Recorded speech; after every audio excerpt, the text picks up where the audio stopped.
ओम श्री परमात्मने नमः। ओम श्री परमात्मने नमः। अथ श्रीमद्भगवद्गीता अथ श्रीमद्भगवद्गीता प्रथमोऽध्यायः।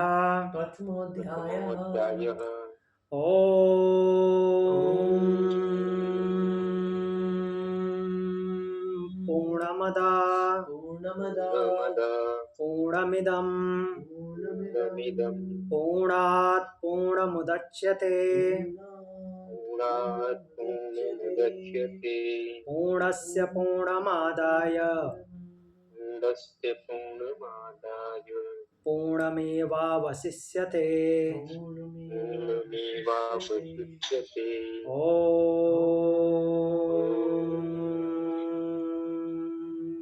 शांति शांति शांति।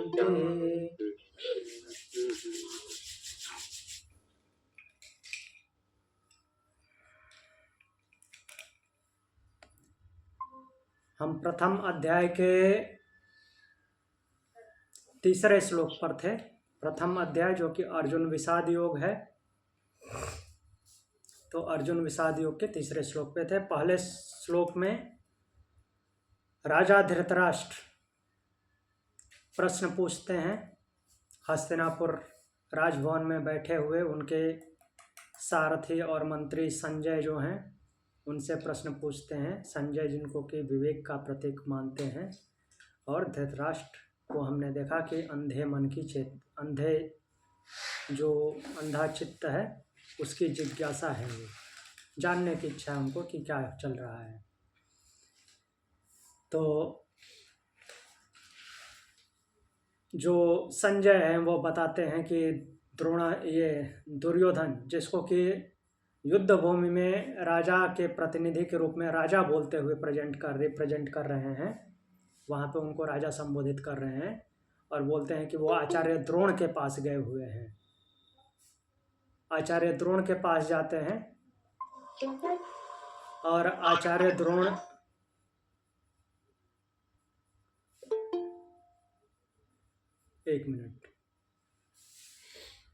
आचार्य द्रोण के पास जाते हैं और आचार्य द्रोण के पास जाकर के उनको दिखाते हैं। तीसरे श्लोक में बोलते हैं पश्येताम पांडुपुत्राणाम आचार्य महतीम चमू व्यूढ़ाम द्रुपद पुत्रेण तव शिष्येण धीमता। बोलते हैं देखो, वो उनको आचार्य द्रोण को दिखा रहे हैं कि देखिए पांडुपुत्राणाम आचार्य, हे आचार्य पांडु पुत्रों की महती चमू, बड़ी भारी ये चमू का संगठन जो है सेना को देखिए, जो कि हमने पूरी सेना के संगठन को कल डिटेल में देखा था विस्तार पूर्वक, तो आज उसमें मैं अभी नहीं जाऊंगा।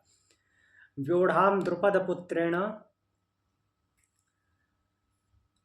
व्यवस्थित रूप से द्रुपद पुत्र जो कि धृष्टद्युम्न है, द्रुपद के पुत्र, इनकी कहानी भी हमने कल अच्छी तरह से देखी थी, महाभारत में जो वर्णित है।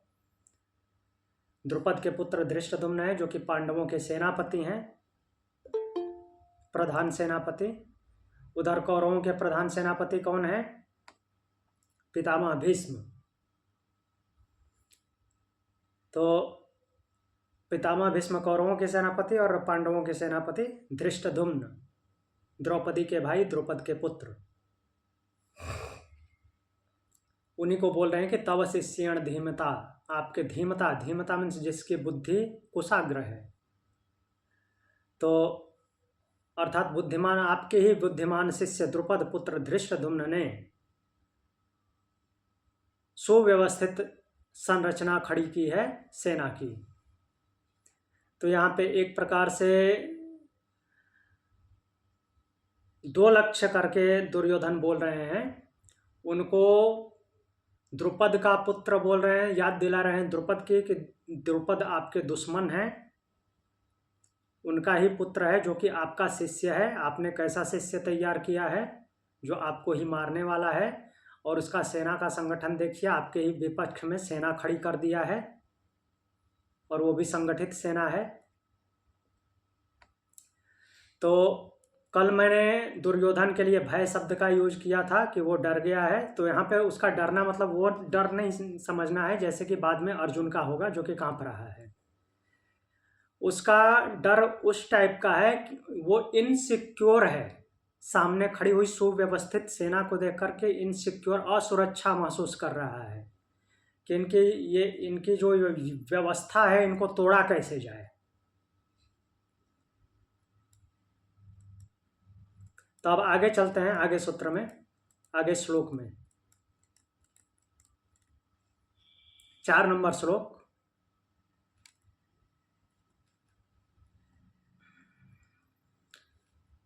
चौथा श्लोक है, 4 से 6 तक 3 श्लोक कंटिन्यूटी में देखेंगे, क्योंकि इन 3 श्लोकों में दुर्योधन जो है आचार्य द्रोण से पांडवों की सेना का वर्णन कर रहे हैं, उनकी सेना में कौन कौन है। ये सेना का वर्णन क्या दिखा रहा है, वही इनसिक्योरिटी उसकी दिखा रही है। देख लो किन किन के साथ युद्ध करना है, तो इनसे कैसे निपटना है। कुल मिला के ये अपने आचार्य के साथ मिलकर के मंत्रणा कर रहे हैं, लेकिन अहंकार भी भरा हुआ है साथ में। तो देखिए 4, 5, 6 श्लोक एक ही साथ देखेंगे। अत्र सूरा महेश्वासा भीमार्जुन समायुधे युयुधानो विराटश्च द्रुपदश्च महारथः धृष्टकेतुश्चैकितानः काशीराजश्च वीर्यवान् पुरुजितकुन्तिभोजश्च सैव्यश्च नरपुङ्गवः युधामन्युश्च विक्रान्तः उत्तमौजाश्च वीर्यवान् सौभद्रो द्रौपदेयाश्च सर्व एव महारथाः। ये 3 श्लोक हैं। तभी इसका अर्थ देखते हैं, अन्वय अर्थ क्या है। दुर्योधन बोलते हैं कि हे आचार्य, पांडवों की इस सेना में कौन कौन है। भीम और अर्जुन के समान, भीम अर्जुन समायुधे, भीम और अर्जुन के समान पराक्रमी, अनेक महान धनुर्धर। तो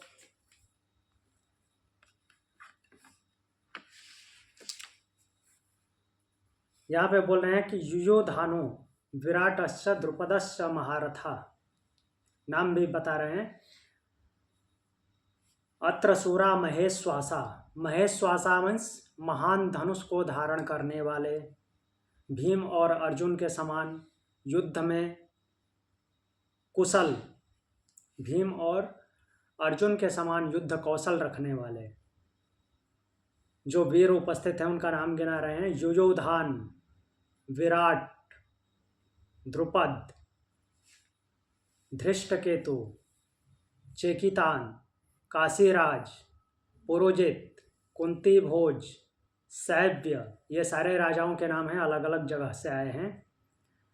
युधामन्यु, उत्तमौजा, और फिर उनके घर वालों के भी नाम आते हैं।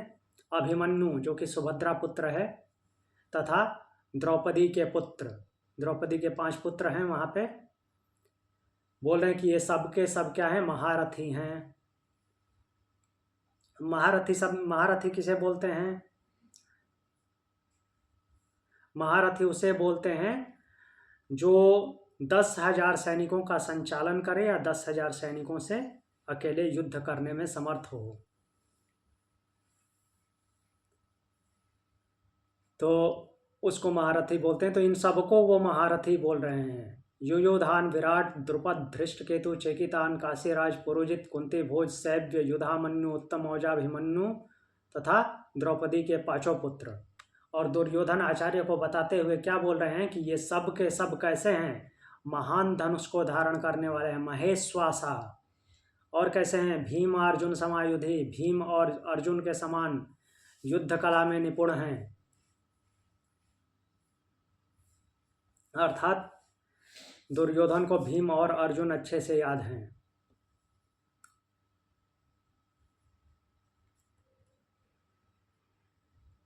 तो देखिए असुरक्षा की भावना से ही ये शब्द निकल रहे हैं। दुर्योधन स्वयं कौरव पक्ष का राजा है। दुर्योधन के पास विशाल सेना है, 11 अक्षौहिणी सेना है। भीष्म है, द्रोण है, कर्ण है, ऐसे योद्धा हैं। फिर भी वो क्या है, पांडवों के योद्धाओं को गिना रहा है आचार्य के सामने। क्यों ऐसा क्यों? क्योंकि अधर्म भीतर से भयभीत हो गया है धर्म के संगठन को देख करके। और धर्म पक्ष की जो शांति है वो केवल संख्या नहीं, वो सत्य की शांति है। जो दुर्योधन सूर, महेश, श्वासा और महारथा ऐसे शब्दों को स्वीकार करता है, वो यह बताता है कि धर्म का पक्ष केवल नैतिक नहीं, सामर्थ्यवान भी होता है।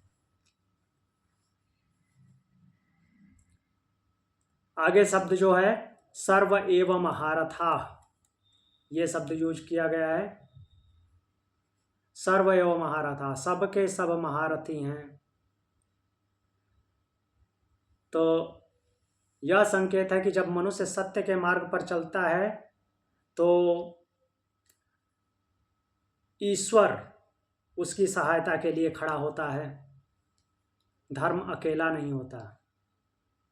ये जो योद्धाओं के नाम गिनाए हैं, सात्यकी, विराट, द्रुपद, अभिमन्यु और द्रौपदेय, द्रौपदी के पुत्र। तो द्रौपदी के पुत्रों के नाम भी देख लेते हैं क्या क्या है उनके पुत्रों के नाम है। जो युधिष्ठिर का पुत्र है उसका नाम है प्रतिविंध्य, भीम के बेटे का नाम है सुतसोम, अर्जुन के पुत्र का नाम है श्रुतकीर्ति, नकुल के बेटे का नाम है सतानिक और सहदेव के बेटे का नाम है श्रुतसेन। तो भीम और सहदेव के बेटे का नाम मिलता जुलता है, सुतसोम और श्रुतसेन।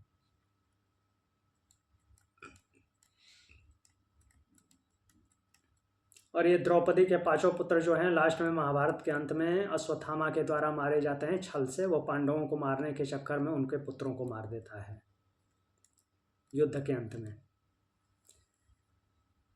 तो यहाँ पे इन 3 श्लोकों में, सॉरी सूत्र बोल रहा हूँ बार बार, इन 3 श्लोकों में उन्होंने महारथियों के नाम गिनाए हैं। किसने? दुर्योधन ने नाम गिनाए हैं आचार्य के सामने, आचार्य को सेना के बारे में बताते हुए।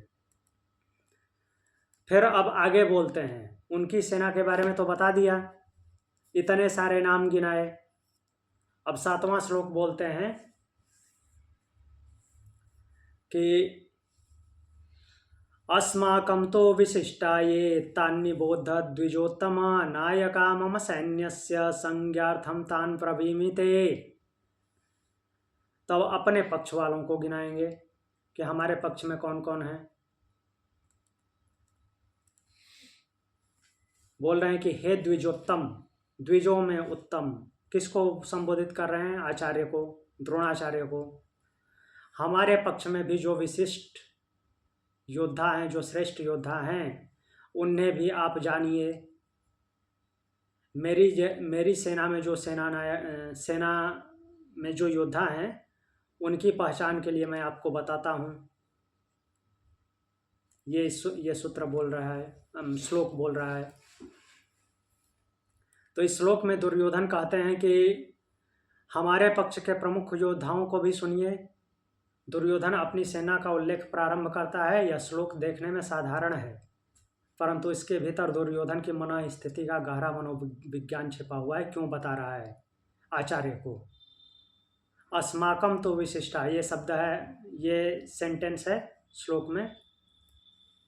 तो दुर्योधन पहले शत्रु पक्ष की सेना की गिनती कराई, कौन कौन महारथी हैं, उनके पक्ष के शक्ति को दिखाया। अब फिर बोलता है आचार्य से कि हमारे पक्ष में भी जो विशिष्ट योद्धा हैं उनको देखिए।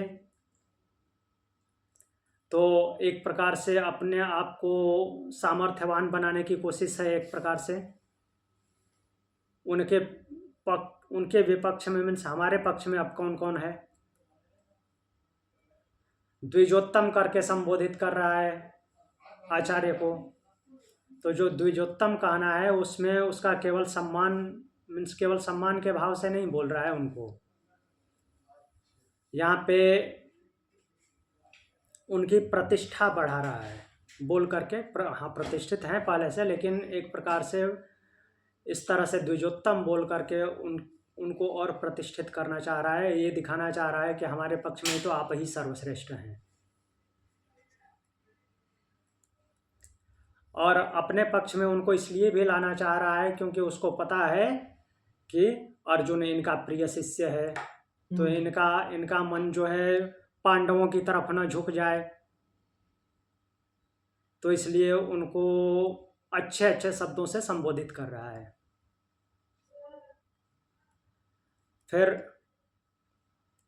संज्ञार्थ शब्द है, संज्ञार्थम मीन्स आपको जानने के लिए, पहचान के लिए बताता हूं, ऐसा शब्द बोला है। तो उसका संज्ञार्थम बोलने का तात्पर्य यह है कि वो डायरेक्टली दिखाना चाह रहा है कि इन इन पे ध्यान रखिए।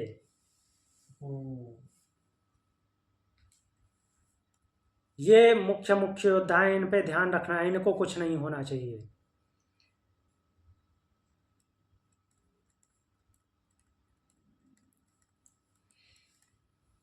अब अगला श्लोक देखते हैं।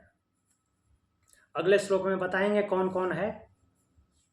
पिछले श्लोक में तो बोले कि हे द्विजोत्तम, हमारी और जो विशिष्ट सेना नायक हैं, जो महान योद्धा हैं, उनको जानिए। अब बताते हैं कौन कौन है। श्लोक है, भवान भीष्मस्य कर्णस्य कृपस्य समितिञ्जय अश्वत्थामा विकर्णस्य सौमदत्तिस्तथैव च। भवान सबसे पहले उनका ही नाम ले रहा है, उसके बाद दूसरे नंबर पे पितामह भीष्म का नाम आ रहा है, जबकि पितामह क्या है? प्रधान सेनापति हैं। भगवान द वर्ड मीन्स यू। हाँ, भवान मीन्स आप। भव मीन्स होता है होना, लेकिन भवान मीन्स होता है आप। त्वम मीन्स तुम, भवान मीन्स आप। जिसको रिस्पेक्टफुली बोलना है तो उसको भगवान बोलेंगे। तो बोल रहे हैं कि हे आचार्य, भगवान मीन्स स्वयं आप, भीष्म पितामह भीष्म, कर्ण संग्राम विजयी कृपाचार्य, जो कि कभी संग्राम में पराजित नहीं हुए हैं, वैसे कृपाचार्य। देखिए कैसे कैसे नामों से संबोधन कर रहा है। भगवान भीष्मस्य कर्णस्य कृपश्च समितिञ्जय, संग्राम विजयी कृपाचार्य। अश्वत्थामा विकर्णस्य, अश्वत्थामा, अश्वत्थामा का नाम ले रहा है, मीन्स आपका पुत्र अश्वत्थामा। विकर्ण अपने भाई का नाम लिया है। तथा सोमदत्त का पुत्र भूरिश्रवा, ये सब हैं वो प्रमुख योद्धा हैं। तो देख लेते हैं शब्दों का मतलब क्या है इस श्लोक में। तो भगवान बोल रहा है, भगवान जो है फिर से एक प्रकार से उनके प्रति रिस्पेक्टफुल संबोधन दे रहा है। मीन्स द्रोणाचार्य को अपने पक्ष में मिलाने के लिए, अपने पक्ष में बनाए रखने के लिए अच्छे अच्छे संबोधन दे रहा है। उनका नाम पहले रखा है, पितामह से भी पहले। दूसरे नंबर पे आते हैं भीष्म पितामह, जो कि प्रधान सेनापति हैं, आचार्य के बगल में ही खड़े हैं युद्ध भूमि में। अभी अर्जुन का रथ नहीं गया है, आगे आगे नहीं पहुंचा है अभी। यहाँ पे वहाँ पे अर्जुन को सामने नहीं लाना है। वो द्रोणाचार्य से बात कर रहे हैं, दुर्योधन। फिर तीसरा नाम है कर्ण, सारे पराक्रमियों के नाम ले रहे हैं। कृपाचार्य उनके जो कुलगुरु हैं, अश्वत्थामा, क्रोधी, विकर्ण और भूरिश्रवा।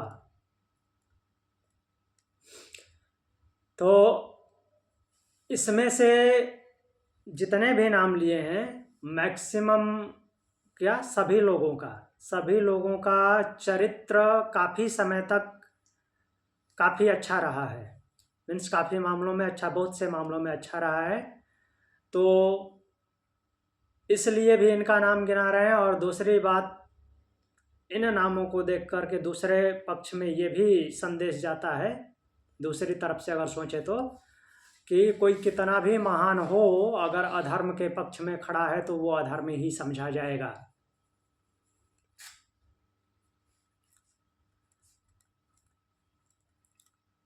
तो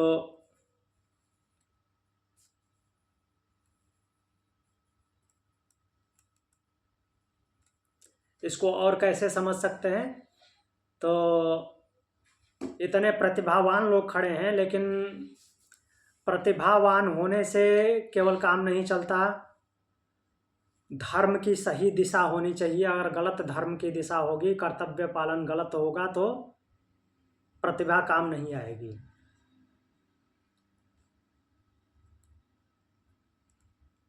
अगला श्लोक देखते हैं, 9 नंबर श्लोक। बोल रहे हैं दुर्योधन की केवल यही नहीं है, जो नाम गिनाए हैं केवल यही नहीं है। अन्ये च बहवः सूरा मदर्थे त्यक्त जीविता नाना शस्त्र प्रहरणा सर्वे युद्ध विशारदा। तो पिछले श्लोक में उन्होंने नाम गिनाए थे, आप स्वयं, पितामह भीष्म, कर्ण, कृपाचार्य, अश्वत्थामा, विकर्ण, भूरिश्रवा, ये नाम थे। इसके अलावा और भी हैं, जबकि पांडवों में बहुत सारे नाम ले लेकर के गिनाए थे। देखो ये हैं, यहाँ पे कितने नाम लिए हैं, 6 नाम लिए हैं। आचार्य, फिर भीष्म, कर्ण, कृपाचार्य, अश्वत्थामा, विकर्ण, भूरिश्रवा, 7 नाम। इसके अलावा बोलते हैं अन्य च बहवः सूरा, और भी बहुत सारे सूरवीर हैं। मद अर्थे, मेरे लिए, त्यक्त जीविता, और बहुत सारे योद्धा जो मेरे लिए क्या कर रहे हैं, जीवन त्याग करने के लिए तैयार हैं। वे अनेक प्रकार के शस्त्रों से सुसज्जित हैं।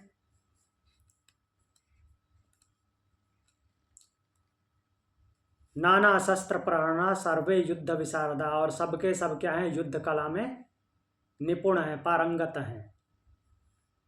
उनके अलावा और भी बहुत सारे शूरवीर हैं, योद्धा हैं, जो कि मेरे लिए, मद अर्थ है मेरे लिए, जहाँ पे अर्थ शब्द आता है वहाँ पे के लिए यूज होता है, उसका अर्थ होता है के लिए।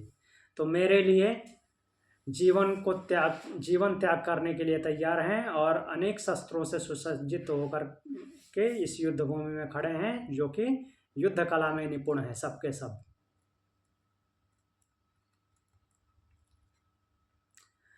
तो इतने नाम गिना करके एक प्रकार से और अहंकार पूर्वक गिना रहे हैं दुर्योधन, और अपनी जो अस्थिरता है, विचलन है, उसको भी एक तरह से ढकने का कोशिश कर रहे हैं। देखते हैं क्यों विचलित हो गए हैं, वो अभी पता चलेगा। विचलित तो हुए हैं या नहीं, क्यों हुए हैं वो तो अलग की बात है, तो वो भी पता चलेगा। क्योंकि उनको ढाढ़स बढ़ाने के लिए पितामह भीष्म जो बगल में खड़े हैं वो शंख बजाएंगे। तो इनके सारे अर्थों को हमने देख लिया। मदर्थ है मीन्स मेरे लिए, त्यक्त जीविता, जीवन की इच्छा त्याग करके, नाना शस्त्र प्रहरणा, अनेक प्रकार के शस्त्रों से सुसज्जित हैं, युद्ध विशारदा, युद्ध में पारंगत हैं।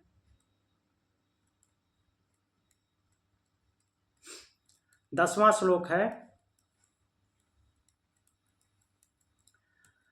अपर्याप्तम तदस्माकं बलम भीष्माभिरक्षितम पर्याप्तम त्विदमेतेषां बलम भीमाभिरक्षितम।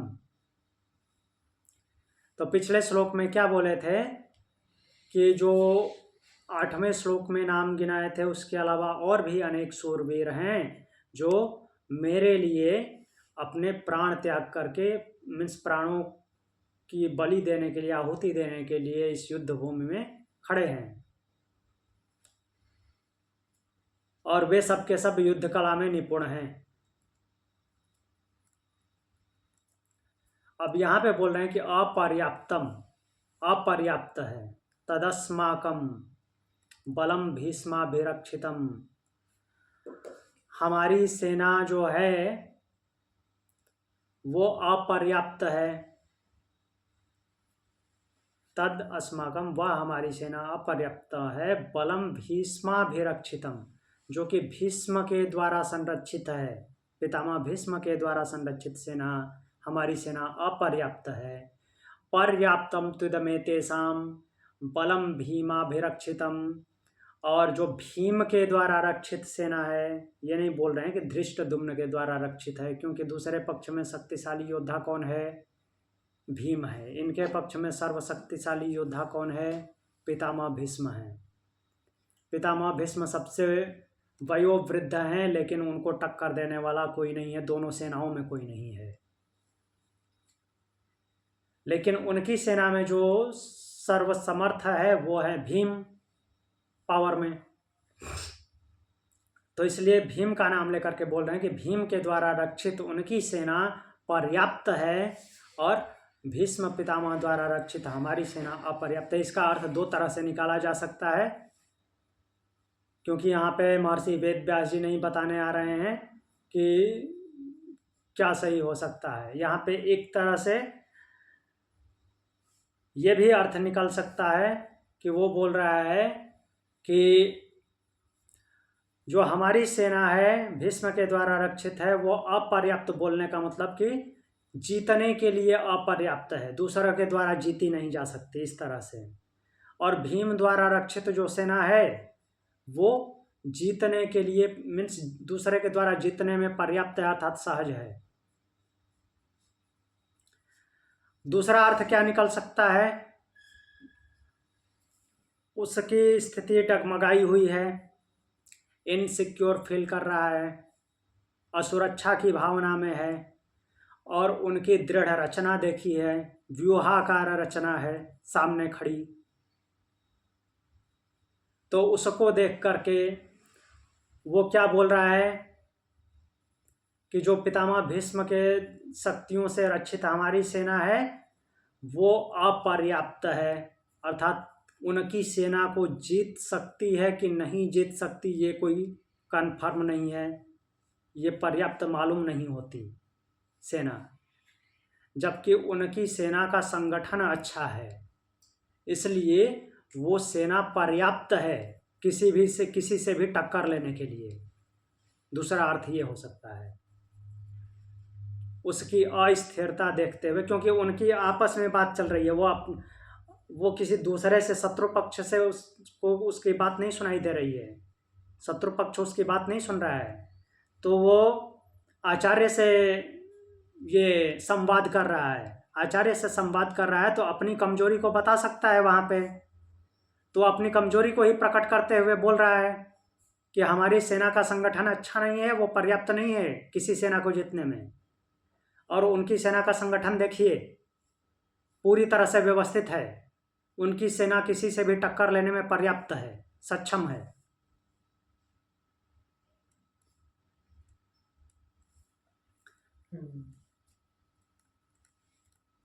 तो उनका आपस का मामला है, इसलिए अपने भय को, अपनी अस्थिरता को, अपने असुरक्षा को वो प्रकट कर सकता है, तो वही आचार्य से प्रकट कर रहा है।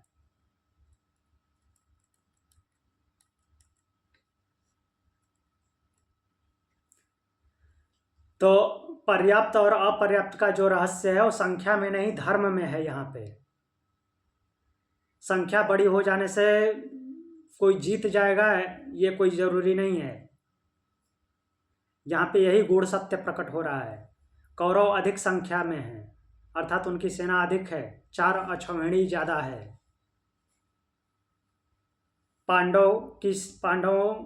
वैसे पांडव भी कम है और पांडवों की सेना भी कम है, तो फिर भी दुर्योधन कहता है कि उनकी सेना पर्याप्त है, क्योंकि धर्म का वो संगठन देख रहा है। देखेंगे आगे भी धर्म का संगठन देखेंगे।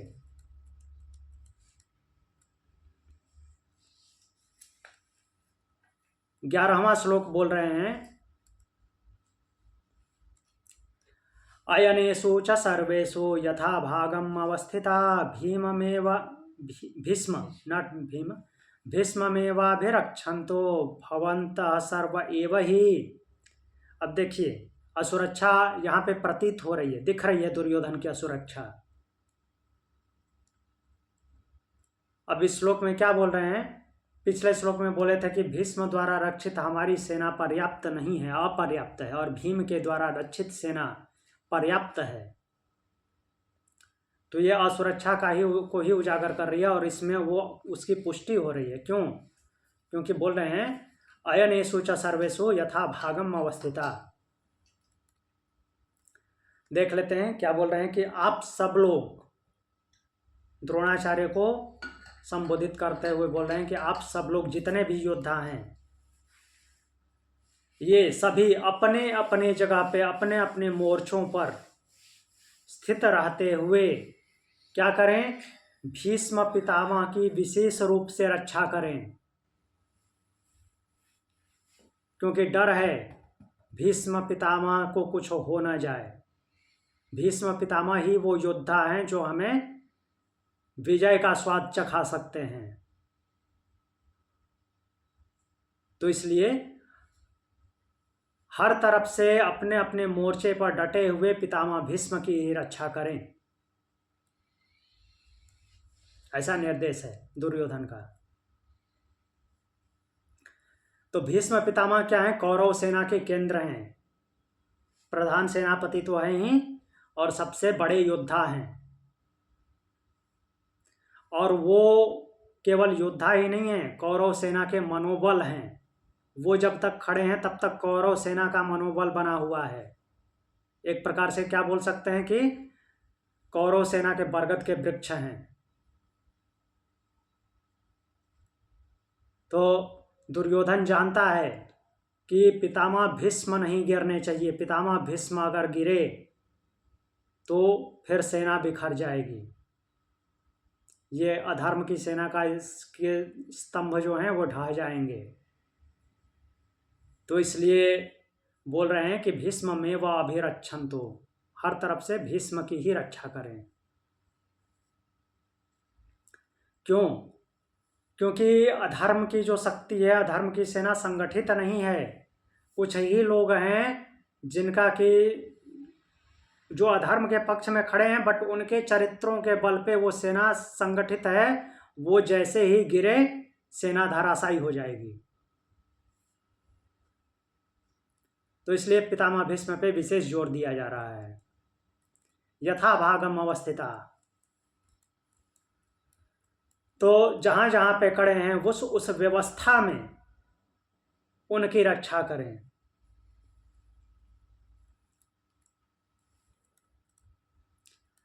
अब अगले श्लोक पे चलते हैं हम, श्लोक नंबर 12 पे। और यहाँ पे फिर बोलते हैं वो श्लोक, तस्य संजनयन हर्षम कुरु वृद्ध पितामह सिंहनादम विनोद्योच्चय शंखम दद्मो प्रतापवान। पितामह भीष्म पास में ही खड़े हैं। आचार्य द्रोण का रथ खड़ा है, उसके पास में पितामह भीष्म है, क्योंकि वहां पे सीनियरिटी में खड़े हैं सभी लोग, वो कहीं दूर खड़े नहीं होंगे। तो आचार्य द्रोण भी काफ़ी पुराने योद्धा हैं और वो ऐसे भी काफ़ी सुपीरियर हैं। पितामह भीष्म तो प्रधान सेनापति है ही, तो वो वहीं पे आचार्य द्रोण के पास में ही हैं, तो इनकी सारी बातें सुन रहे हैं। उनको पता चल गया कि दुर्योधन अंदर से जो है स्टेबल नहीं है, असुरक्षा फील कर रहा है, असुरक्षा महसूस कर रहा है। तो उन्होंने क्या किया? उसको हर्ष पैदा करने के लिए उसके मन में, अर्थात उसको सांत्वना देने के लिए कि घबराओ मत, मैं हूं। तो इस तरह से बोल रहे हैं कि तस्य संजनयन हर्षम कुरु वृद्ध पितामह सिंहनादम विनोद्योच्चय शंखम दद्मो प्रतापवान। तो कुरु वंश में जो वयोवृद्ध प्रतापी पितामह भीष्म हैं, उन्होंने क्या किया? दुर्योधन के मन में हर्ष उत्पन्न करने के लिए, हर्ष उत्पन्न करते हुए सिंह के समान गर्जना करके, दहाड़ते हुए ऊंचे स्वर में शंख बजाया। मीन्स उनके शंख की ध्वनि थी बहुत उच्च थी।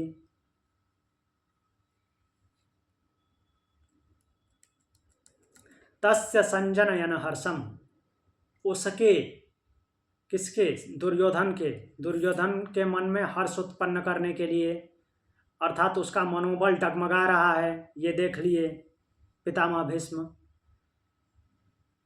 तो इसलिए उन्होंने बिना कुछ बोले शंख के माध्यम से ये बता रहे हैं कि डरो मत, मैं हूं। तो सिंह की दहाड़ के समान वो शंख बजाए। कुरुवृद्ध पितामह शब्द आया है। कुरुवृद्ध कौरवों में वो सबसे सीनियर हैं, उनकी उम्र का कोई नहीं है। वैसे भी उनको इच्छा मृत्यु का वरदान है, तो इसलिए भी वो काफ़ी उम्र के हैं, सबसे बड़े हैं, यहाँ तक कि आचार्य द्रोण से भी बड़े हैं। सिंहनाद, सिंह की गर्जना के समान वो शंख बजाते हैं। प्रतापवान जो शब्द आया है, उनकी शक्ति को डिस्क्राइब कर रहा है, एक्सप्लेन कर रहा है उनकी शक्ति को, अर्थात बहुत ही प्रतापी हैं, बहुत शक्तिशाली हैं।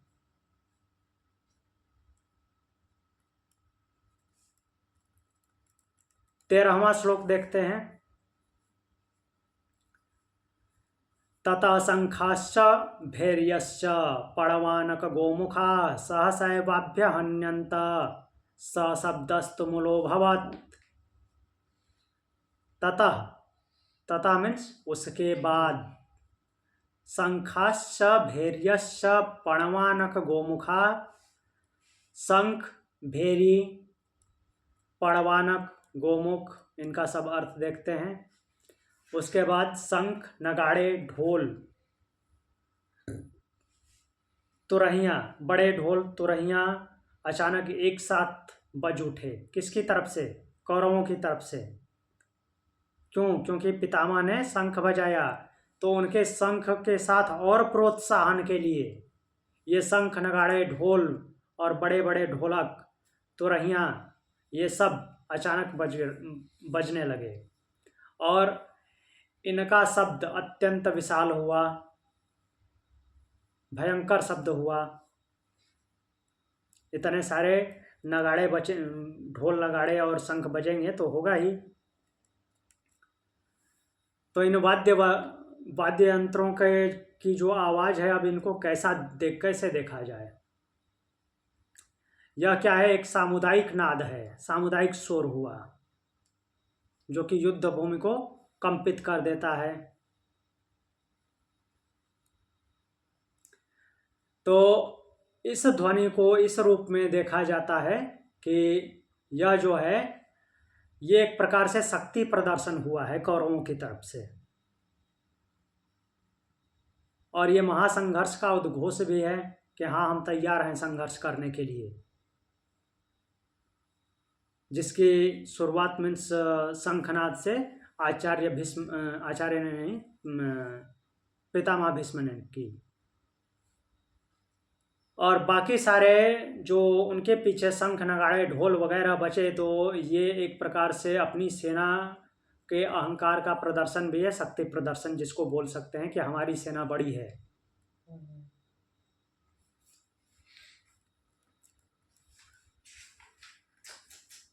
और सहसा ही वह शब्द आया है, सहसा, अचानक ही ये सब बजे,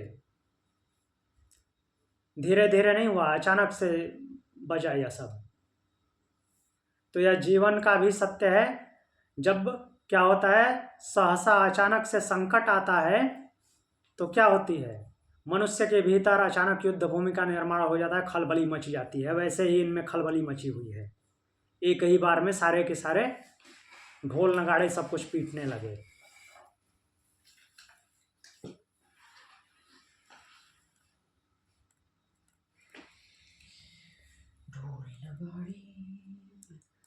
तो धर्म का नाद और अधर्म का नाद में अंतर देख लेते हैं। क्या होता है, कौरवों का नाद जो है तुमुल शब्द यूज हुआ है। तुमुल अर्थात बहुत भयंकर और भारी है।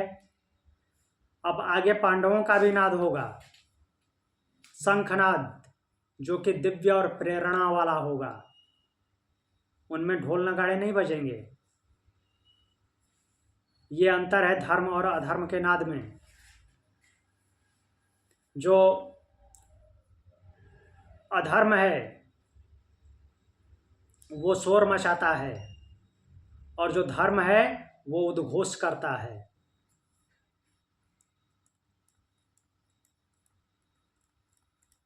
14 नंबर श्लोक देखते हैं। ततः श्वेतैर्हयैर्युक्ते महति स्यन्दने स्थितौ माधव पाण्डवाश्चैव दिव्यौ शङ्खौ प्रदध्मतुः। 14 नंबर श्लोक। अब ये वहाँ पे आ रहा है 14वां श्लोक, जब कौरवों की सेना में शंख नगाड़े ढोल वगैरह बजे हैं, और उनका शब्द कैसा है, तुमुल, बहुत घनघोर भयानक हुआ है, गूंज रहा है पूरा। तो एक प्रकार से शक्ति और अहंकार का प्रदर्शन हुआ है। तो यहाँ पे इस श्लोक में बोल रहे हैं कि तथा, उसके बाद, इन सब ढोल नगाड़ों के बजने के बाद क्या हुआ, श्वेतैर हयैर युक्तै, सफेद घोड़ों से युक्त, महति स्यन्दने स्थितौ, महान रथ में स्थित बैठे हुए। अर्जुन का रथ है उत्तम रथ, 4 घोड़ों वाला। तो उस महान रथ में बैठे हुए क्या बोल रहे हैं, माधव पांडवाश्चैव दिव्यौ शंखौ प्रदध्मतु। माधव और पांडवाश्चैव, पांडव यहाँ पे शब्द किसके लिए है, अर्जुन। अर्जुन ही उस रथ में बैठा है। तो भगवान कृष्ण अर्थात माधव और अर्जुन ने दिव्य शंख बजाए। उसके बाद सफेद घोड़ों से युक्त महान रथ में बैठे हुए श्री कृष्ण और अर्जुन ने अपने दिव्य शंख बजाए। श्वेतैर हयैर शब्द आया है, घोड़ों के लिए ये तो आया है, लेकिन इसमें घोड़ा शब्द नहीं दिया है। हाँ, हयैर जो शब्द है घोड़े के लिए है। श्वेत हयैर मीन्स श्वेत घोड़ों से युक्त। तो श्वेत हयैर, श्वेत घोड़े क्यों बोला जा रहा है, घोड़ों का रंग क्यों बताया जा रहा है, ये प्रतीक है शुद्धता का। सफेद रंग शुद्धता का प्रतीक है, पवित्रता का और सत्य का। सात्विक शक्ति है, कुल मिलाकर के सात्विक शक्ति का प्रतीक है श्वेत घोड़े। और यह और किसका प्रतीक है, यह धर्म का वाहन है जो कि शुद्धता पे चलता है। शुद्धता उसकी पूंजी है। महति स्यन्दने, महान रथ है, स्यन्दन मीन्स रथ। यह रथ केवल युद्ध का रथ नहीं है, यह मानव जीवन का प्रतीक है। रथ में सारथी भगवान है। रथ का सारथी कौन है, परमात्मा। और योद्धा कौन है, जीवात्मा। परमात्मा सारथी है उस रथ का, और जीवात्मा उसका योद्धा है। ऐसा महान रथ है। कैसे, जैसे मुंडक उपनिषद में सयुजा सखा है। आज परमात्मा और जीवात्मा वहां पे एक पेड़ पे दिखाया गया है, हम एक रथ पे बैठे हुए हैं। माधव शब्द केवल भगवान कृष्ण के लिए यूज नहीं हुआ है। यह माधव नाम केवल कृष्ण के लिए नहीं है। ये माधव शब्द है जो कि मंगल, धर्म, श्री अर्थात लक्ष्मी, इन सबके अधिपति हैं, उसके लिए यूज हुआ है माधव। वरना कुछ और शब्द भी यूज कर सकते थे, बहुत नाम है उनके। दिव्यौ शंखौ, दिव्य शंख हैं जो कि धर्म का उद्घोष करते हैं। कौरवों के वाद्य यंत्र कैसे थे, तुमुल, भयंकर शोर करने वाले। पर कृष्ण और अर्जुन का शंखनाद कैसा है, दिव्य। यह अधर्म का शोर नहीं है, धर्म का नाद है। यह धर्म और धर्म में अंतर है। यह शंखनाद घोषणा करता है कि सत्य युद्ध भूमि में उतर चुका है। ये नाद का रिप्लाई है, मीन्स वो जो शोरगुल हुआ है उन शोरगुल का उत्तर है। कि धर्म युद्ध भूमि में खड़ा है। और अर्जुन का शंखनाद जो है, अर्जुन का शंखनाद बताता है, अभी विषाद नहीं हुआ है अर्जुन को, अर्जुन दूर खड़ा है, तो उनका शंखनाद बताता है कि उसके भीतर धर्म जागृत हो चुका है, युद्ध के लिए वो तैयार है। एक और श्लोक देख लेते हैं आज के लिए, 15 नंबर। पांचजन्यम हृषिकेशो देवदत्तम धनंजय पौंड्रम दद्मौ महाशंखम भीमकर्मा वृकोदरः। इस श्लोक में बोला गया है पांचजन्यम हृषिकेशो देवदत्तम धनंजय, नाम बताए गए हैं शंखों के, वहां पे नाम नहीं बताया गया, पितामह भीष्म के शंख का भी नाम नहीं बताया गया, यहाँ पे नाम के द्वारा संबोधित किया जा रहा है शंखों को। देख लेते हैं कौन कौन किसने किसने कौन कौन से शंख बजाए। ऋषिकेश, ऋषिकेश जो हैं उन्होंने पांचजन्य शंख बजाया। देवदत्त, धनंजय, अर्थात धनंजय किसको बोला गया है, अर्जुन को, अर्जुन ने देवदत्त शंख बजाया।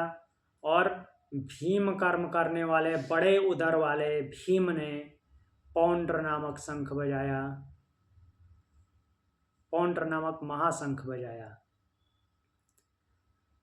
तो इस श्लोक में उन शंखों के नाम बताए जाते हैं। भगवान के शंख का नाम है पांचजन्य, अर्जुन के शंख का नाम है देवदत्त, और भीम का शंख जो है वो पौंड्र है। यह उद्घोष धर्म पक्ष की संगठित शक्ति का संकेत है कि धर्म संगठन में रहता है, क्योंकि यहाँ पहली बार धर्म पक्ष के दिव्य शंखों के नाम उद्घोषित होते हैं। यह केवल वाद्य यंत्र नहीं है, ढोल नगाड़े नहीं है, यह धर्म की चेतना का घोष है। यह श्लोक बाह्य युद्ध की ध्वनि नहीं, अंतःकरण की जागृति, धर्म की ध्वनि है। अंतःकरण जागृत हुआ है, उस धर्म की ध्वनि है। तो भगवान का जो शंखनाद है, तो यहाँ पे उनको ऋषिकेश बोला गया है। ऋषिकेश क्यों बोला गया है? इंद्रियों के स्वामी, जिनके सेंसेज उनके कंट्रोल में हैं, तो उन्होंने अपना शंख बजाया। तो उनकी इंद्रिया जिसने मन और इंद्रियों पे विजय कर रखा, विजय पा ली है, उसका नाम है ऋषिकेश। और जिसका सारथी मीन्स जिस रथ पे जो सारथी बैठा है, वो सारथी कैसा है? मन और इंद्रियों पे विजय प्राप्त कर चुका है, ऐसा सारथी है।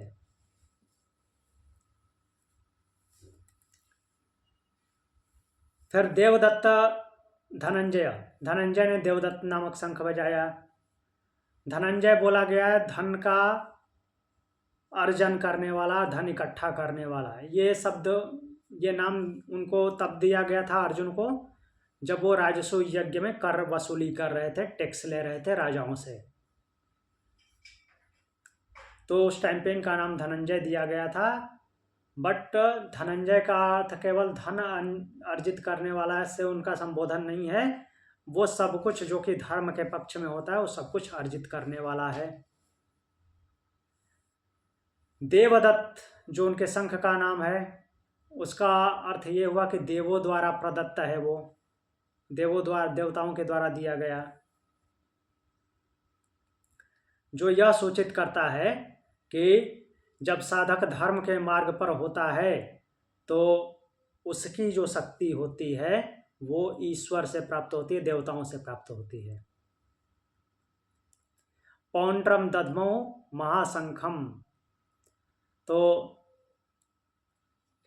जो भीम कर्मा है, भीषण कार्य करने वाले हैं भीम, उन्होंने क्या किया है? महाशंख बजाया। कौन सा महाशंख बजाया? पौंड्र नामक महाशंख बजाया। वृकोदर भी बोला गया उनको, बड़े उदर वाले, अर्थात जो ज़्यादा खाता है उसकी शक्ति भी ज़्यादा होती है। तो उन्होंने पौंड्र नामक महाशंख बजाए। ये 3 शंख यहाँ तक बजे, और भी शंख बजेंगे, उनको हम कल देखेंगे। यहाँ तक कुछ पूछना है किसी को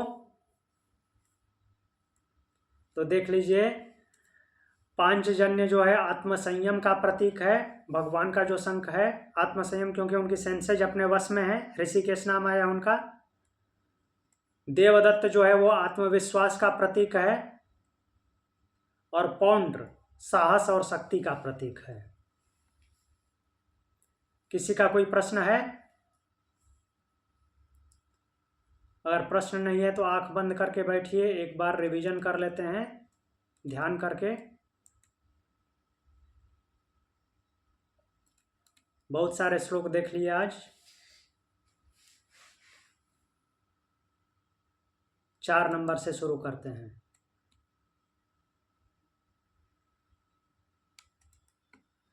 4 नंबर, 5 नंबर और 6 नंबर श्लोक। इसमें बोलते हैं अत्र सूरा महेश्वासा भीमा अर्जुन समायुधि युधानो विराटश्च द्रुपदश्च महारथा धृष्टकेतुश्चेकितानः काशीराजश्च वीर्यवान् पुरुजित कुंती भोजश्च सैव्यश्च नरपुंगवा युद्धामन्यु विक्रांत उत्तमौजाश्च वीर्यवान् सौभद्रो द्रौपदेयाश्च सर्व एव महारथा। तो दुर्योधन नाम गिनाते हुए बोलते हैं कि इनकी जो पांडवों की सेना है उसमें, हे आचार्य, पांडवों की इस सेना में भीम और अर्जुन के समान पराक्रमी बहुत सारे शूरवीर महान धनुर्धर उपस्थित हैं, जिनके नाम इस प्रकार से हैं युयुधान, विराट, द्रुपद, धृष्टकेतु, चेकितान, काशीराज, कुंती पुरुजित, कुंती भोज, सैव्य, युधामन्यु, उत्तमौजा, अभिमन्यु और द्रौपदी के 5 पुत्र। और ये सबके सब कैसे हैं? सबके सब महारथी हैं। फिर 7वां श्लोक बोलते हैं अस्माकं तो विशिष्टा ये तान्निबोध द्विजोत्तम नायका मम सैन्यस्य संज्ञार्थम तान ब्रवीमिते। अब अपनी सेना की तरफ भी ध्यान आकर्षित करते हुए दुर्योधन बोलता है आचार्य से कि हमारे पक्ष में भी जो जो नायक हैं, जो योद्धा हैं, उन पे भी एक बार नज़र डाल लीजिए, एक बार देख लीजिए, उनको मैं बताता हूँ। 8वां श्लोक में उनको बताते हैं भवान भीष्मश्च कर्णश्च कृपश्च समितिञ्जय अश्वत्थामा विकर्णश्च सौमदत्तिस्तथैव च। भवान अर्थात स्वयं आप, पितामह भीष्म, कर्ण युद्ध विजयी मीन्स संग्राम विजयी कृपाचार्य, अश्वत्थामा, विकर्ण, सोमदत्त का पुत्र भूरिश्रवा, ये सब के सब हमारे पक्ष के महान योद्धा हैं। और इनके अलावा और भी हैं, अन्ये च बहवः शूरा मदर्थे त्यक्त जीविता नाना शस्त्र प्रहरणा सर्वे युद्ध विशारदा। और अन्य बहुत सारे शूरवीर हैं जो मेरे लिए अपने जीवन का त्याग करने को तैयार हैं। वे अनेक प्रकार के शस्त्रों से सुसज्जित हैं और सभी युद्ध कला में निपुण हैं।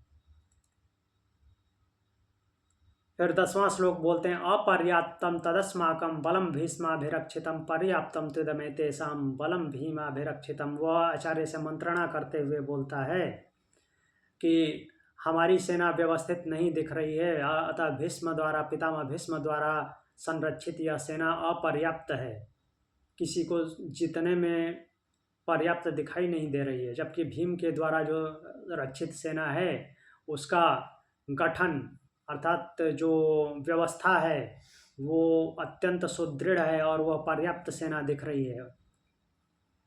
वो जीतने मीन्स वो दूसरों को जीत सकते हैं, ऐसा है। फिर अगले सूत्र में बोलते हैं अयनेषु च सर्वेषु यथा भागम अवस्थिता भीष्ममेवाभिरक्षन्तो भवन्तः सर्व एव हि। तो अब निर्देश दे रहे हैं एक प्रकार से, क्योंकि वो राजा का प्रतिनिधि है तो वो आचार्य को निर्देश दे रहा है कि हमारे पक्ष में जितने भी योद्धा हैं, आप इंक्लूडिंग यू, आपके साथ, तो आप सब लोग सेना में सभी मोर्चों पर जो जो जहाँ जहाँ है वहाँ पर स्थित रहते हुए वहाँ से हिलना भी नहीं है, नहीं तो अटैक हो जाएगा। तो अपने अपने मोर्चों पर रहते हुए ही हर तरफ से पितामह भीष्म की चारों ओर से रक्षा करें, विशेष रूप से उनकी रक्षा करनी है।